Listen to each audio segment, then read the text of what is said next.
Bonjour, ici Julien Flo du site graphecobourse.fr et bienvenue à cette nouvelle vidéo d'analyse hebdomadaire consacrée au marché boursier, au CAC 40 notamment, aux différentes matières premières ainsi que la paire euro-dollar. Donc pas de jaloux cette semaine puisque les Américains avaient eu leur effet Trump, nous on a eu tout simplement notre effet Renzi. Donc comme d'habitude, si vous aimez la vidéo, n'hésitez pas à me mettre un pouce bleu, ça m'encourage à continuer, à vous abonner à la chaîne YouTube et également à devenir fan, à aimer la page Facebook, tout simplement puisque c'est Noël un petit peu avant l'heure sur graphecobourse.fr, puisque tout simplement si vous êtes fan, que vous aimez la page Facebook ou que vous êtes abonné à la page YouTube, à la chaîne YouTube, j'organise tout simplement un petit tirage au sort concours pour gagner donc pour 10 personnes qui gagneront, donc 5 personnes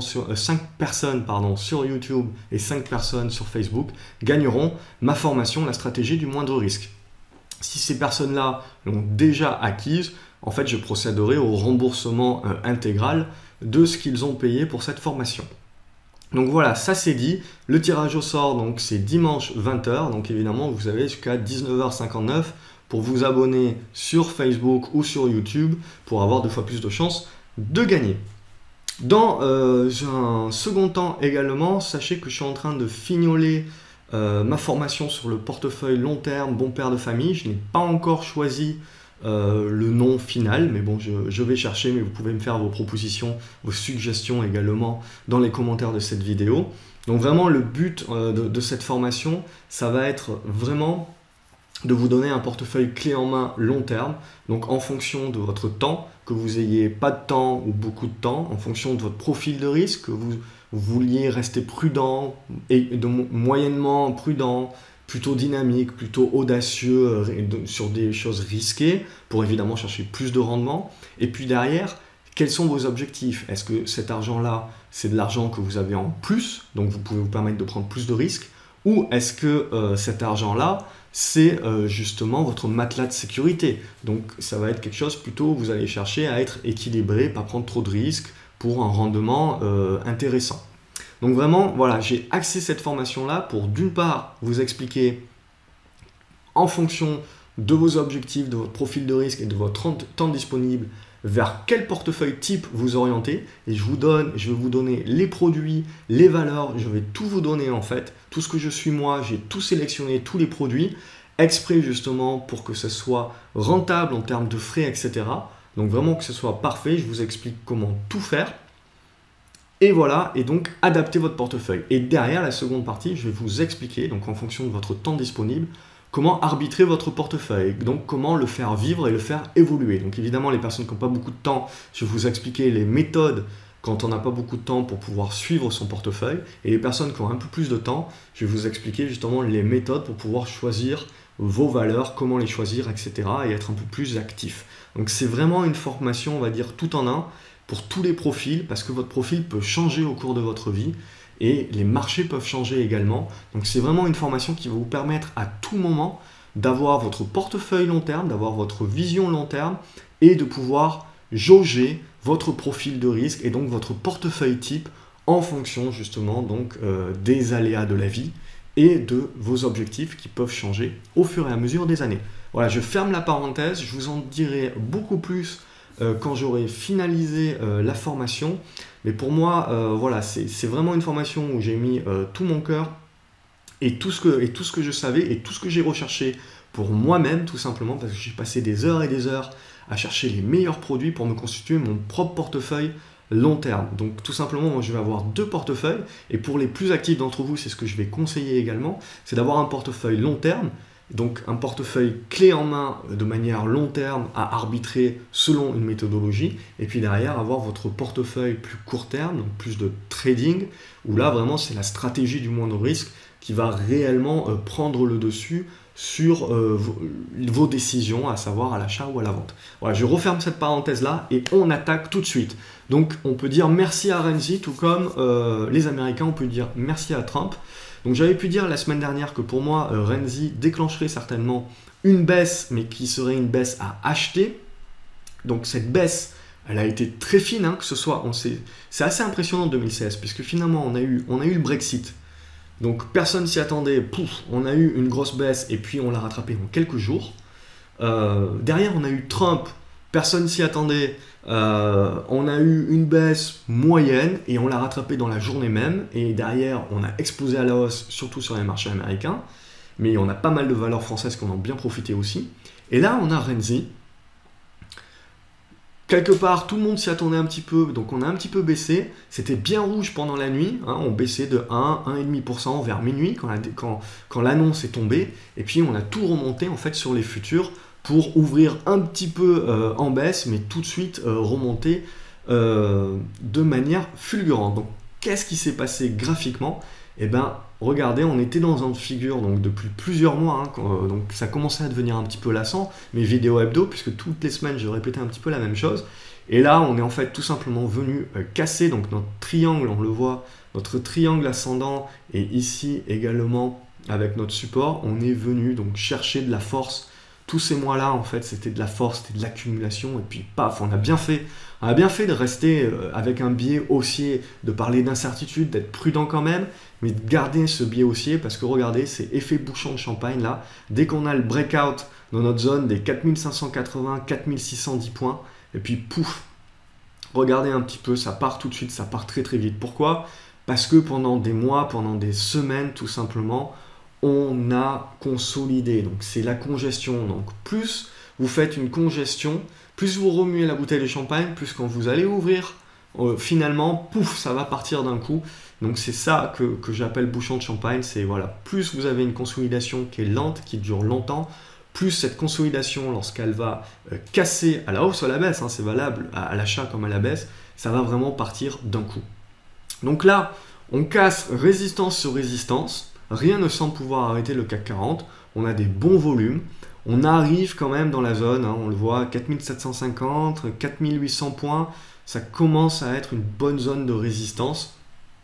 Mais concrètement, pour le moment, tout simplement, on n'a pas de consolidation, on le voit, on fait que des chandeliers qui sont les uns au-dessus des autres, et surtout au-dessus de la Bollinger haute. Donc tant qu'on ne réintègre pas la Bollinger haute, on continue cette vague haussière. Et puis même si on venait à la réintégrer et à consolider, il va falloir vraiment observer cette consolidation parce qu'elle peut très bien se faire à plat, parce qu'on a vraiment, là, c'est vraiment une grosse dynamique haussière. Donc même si on continue à monter et que ça serait potentiellement malsain, voilà, il ne faut pas chercher à être contre le marché. Le marché est euphorique, laissez-le être euphorique.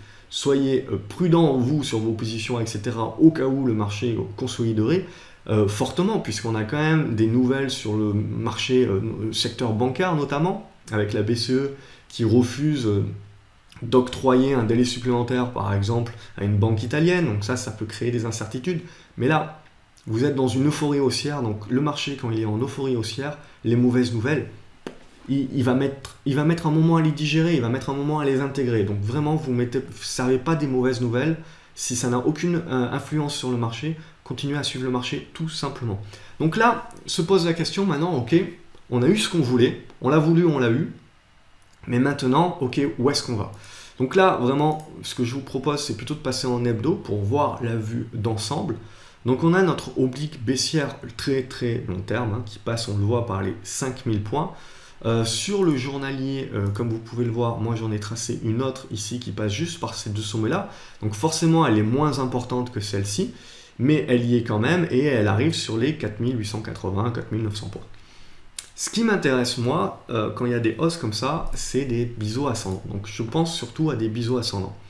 Si on voit en fait notre hausse depuis 2012, hein, jusqu'à 2015 et notre cassure en début d'année, fin d'année dernière, début d'année 2016, on avait cassé donc cette oblique ici.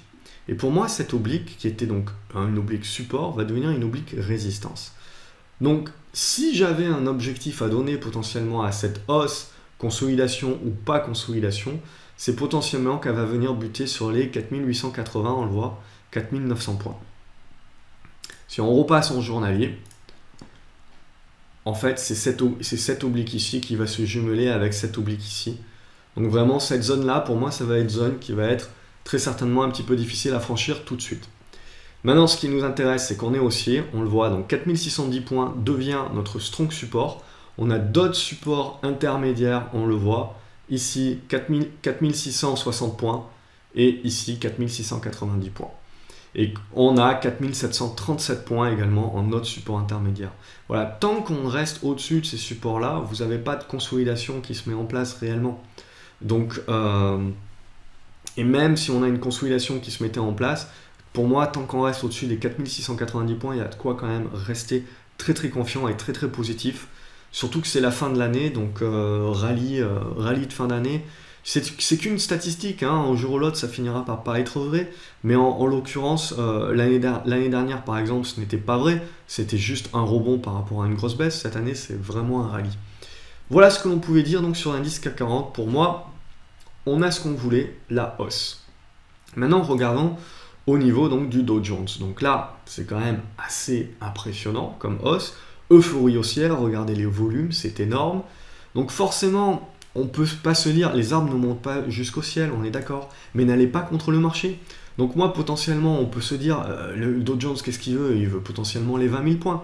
Mais là, pareil, pour moi, quand on a des hausses exponentielles comme ça, il ne faut pas aller à l'encontre, il faut jouer la hausse. Par contre, il faut se dire, il faut garder un garde-fou dans sa tête, il faut se dire, attention, ce qui monte doit descendre.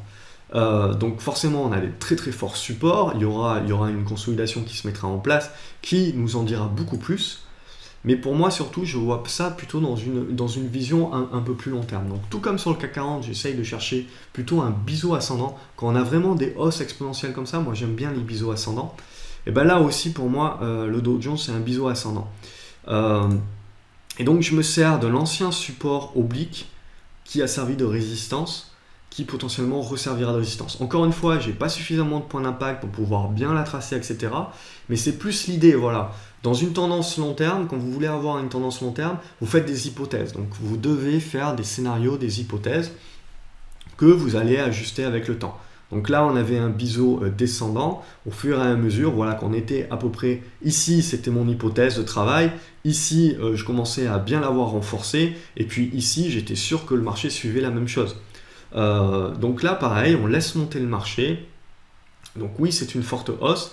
Et là, ce qui va m'intéresser maintenant, c'est de voir potentiellement, voilà, 19 900, 20 000 points potentiellement, et pouvoir ajuster mon oblique ascendante. Et après, on verra au niveau du Dow Jones, tant que vous êtes au-dessus des 19 400 points, c'est tout simplement haussier. Au niveau de notre MIB, de nos Italiens, eh ben, je vous disais la semaine dernière, donc avec Renzi, on a eu un petit peu une incertitude, mais dans la foulée, bim bam boum, BCE derrière. Tout le monde est rassuré sur les banques italiennes, même si aujourd'hui, vous voyez, ça a un petit peu tergiversé, puisque justement la BCE a refusé un délai supplémentaire. Mais bon, on peut toujours se dire que si elle a refusé un délai supplémentaire, c'est qu'elle pense que la banque n'en a pas réellement besoin, etc. Sinon, elle n'aurait pas risqué de le refuser s'il y avait un risque systémique, etc. Donc voilà, donc on a eu notre débordement et notre signal d'achat au-dessus des 17 140 points. Débordement ici des 17 400 points. Et donc tout simplement, bouchon de champagne, on arrive sur notre autre oblique résistance, ici 18 500 points. Au niveau de l'IBEX, pareil, on a tenu notre support ici, on est en train de revenir sur notre résistance. Et donc au-dessus des 8800 points dorénavant sur le marché espagnol, on est positif. Au niveau du marché portugais également, pouf, je vous l'avais dit, donc la cassure de la moyenne mobile et puis des 9700 points déclencherait le signal d'achat. Puis derrière, les 8800 points, les 9800 points, pardon, on a eu les deux. On est en train d'arriver sur la résistance des 10 100 points et c'est celle-ci qu'il va falloir casser pour commencer à mettre en place un retournement un peu plus durable sur l'indice de Lisbonne. S&P 500, pareil, on laisse monter. Euphorie haussière, je veux dire, on continue de laisser aller. Pour moi, pareil, je suis plutôt dans la recherche d'un biseau ascendant. Pour l'instant, je ne suis pas très fier de mon oblique haussière. Donc, on va attendre de voir où est-ce que ça bute, tout simplement, pour pouvoir commencer à avoir des points, plus de points, pour pouvoir commencer à tracer une figure. Mais pareil, comme sur le Dow Jones, hein, au-dessus des 2240 points, vraiment, 2226 points, 25 points, c'est haussier. Même une consolidation au-dessus de ces niveaux-là maintiendra le marché haussier. Le marché, le SMI, donc le marché suisse, c'est celui qui a le moins profité de la hausse. Par contre, il est en train de mettre en place pareil un retournement, on le voit au-dessus des 7900 points. on reste positif, il y a quand même une grosse résistance, on le voit, entre 8000 et 8100 points. Au niveau de notre DAX, comme pour le CAC 40, hein, donc on a rompu la résistance, on est en breakout au-dessus des 10 800 points. Et donc on est en train tout simplement d'aller chercher les prochaines résistances. On voit la zone de résistance ici, 11 240 points à 11 440 points. Mais bon, globalement, dorénavant, pareil, tout comme le CAC 40, ici au-dessus des 11 000 points, on va rester quand même très très positif.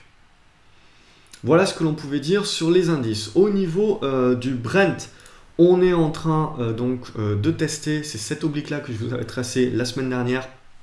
Je l'avais tracé bien avant d'ailleurs, et on est venu la tester parfaitement. Donc ça veut dire quoi? Ça veut dire que le marché voit la même chose que nous. Donc ça veut dire que c'est une oblique très très intéressante, et donc c'est la cassure haussière de cette oblique-là qui va déclencher la poursuite haussière. Pour le moment, donc on reste positif au-dessus des 51 $. Je ne fais pas le WTI parce que c'est exactement la même chose que le Brent. Sur le café, on est passé en tendance baissière. Donc potentiellement, on va avoir un rebond technique, mais dorénavant, on le voit sous cette zone des 149 $ à 155 $. Pour moi, on est en train de remettre en cause toute cette hausse que l'on avait mise en place, donc baissière. Ici, on est en train de, sur le cuivre, en train de consolider, comme j'avais pu vous l'indiquer hier. Si on venait à rompre les 2600 $, on passerait dans une petite correction. Au-dessus des 2450 $, on peut rester positif. Au niveau du maïs, on est dans un bon rebond. Donc pour moi, au-dessus des 349 $, on est dans la mise en place d'un rebond technique, potentiellement beaucoup plus durable que ça. Si on vient d'une part à rompre les 360 $ et surtout les 367 $, ça nous permettrait très certainement de revenir dans cette zone des 390 $. Qu'est-ce que j'ai d'autre à vous montrer? L'or, évidemment. Donc la tendance baissière est en train de se poursuivre, vous voyez, sous cette oblique baissière. Tant que vous ne cassez pas cette oblique baissière à la hausse, vous n'avez pas de rebond technique qui se met en place. Même si vous veniez à la casser, on aurait vraiment un rebond technique qui aurait quand même de sérieuses résistances. Donc 1189, pardon, 1210 $. Ça commence à devenir de sérieuses résistances. Pour moi, je pense qu'on devrait avoir quand même un bon support dans cette zone des 1150 $. Potentiellement que pour un rebond technique pour le moment, pour un investisseur, pour moi, il faut toujours rester à l'écart. Pareil pour l'investisseur, on restera à l'écart sur le silver, donc l'argent. Mais là, par contre, l'argent, lui, a déjà mis en place, d'un point de vue trading, son rebond technique. Donc pour moi, si tant qu'il tient les 16,75 $, on peut poursuivre le rebond technique, mais qui ne devrait pas être folichon quand même. Je pense que dans la zone des 17,50 $, 17,70 $, ça devrait être quand même assez rapidement stoppé et potentiellement donc sous les 16,70 $, repartir à la baisse, chercher à nouveau cette zone entre 15,80 $, 16 $. Donc toujours une tendance baissière. Hein. Et enfin, avant de faire l'euro-dollar, le blé, hein, puisque pour AgroGénération ça nous intéresse. Donc pour moi le blé, ce qui va m'intéresser est toujours dans une tendance baissière long terme évidemment. Ce qui va surtout m'intéresser, c'est le débordement des 414 $, on le voit, puis des 425 $. Et derrière, dans cette zone ici, ça sera une accumulation pour pouvoir jouer un retour sur les 500 $ à observer. Et enfin, la paire euro-dollar. Donc on a vu une première montée suite à Renzi, qui a buté sur, on le voit parfaitement sur la moyenne mobile à 50 jours. Donc on n'a pas réussi à réintégrer notre biseau descendant qui avait rompu à la baisse, donc avec notre résistance sur les 1,08, et puis boum, avec la BCE, on est reparti à la baisse franchement, et retester notre support très très long terme des 1,05. Donc pour moi ce support, pour l'instant, il continue à bien tenir, on voit qu'on a des bonnes mèches. Évidemment si on le lâche, attention, méfiance, mais pour moi on continue quand même d'avoir un solide support ici, donc à continuer d'observer, même si évidemment on reste dans une tendance baissière sur la paire euro-dollar. Donc comme d'habitude, si la vidéo vous a plu, n'hésitez pas à me mettre un pouce bleu, ça me fait plaisir, à vous abonner à la chaîne YouTube, non seulement pour recevoir mes prochaines vidéos, mais aussi pour participer donc au concours et au tirage au sort dimanche 20 h pour gagner la stratégie du moindre risque. Et également, je vous tiendrai donc au courant sur la sortie prochaine de cette formation pour gérer votre bas de laine et d'une manière beaucoup plus long terme, d'une manière beaucoup plus zen et tranquille, sans pour autant que ça vous prenne beaucoup de temps, mais les personnes qui ont un peu plus de temps trouveront leur bonheur également. Donc voilà, je ferme cet épisode-là. Je vous souhaite à toutes et à tous un excellent week-end et je vous dis à lundi sur graveceobourse.fr.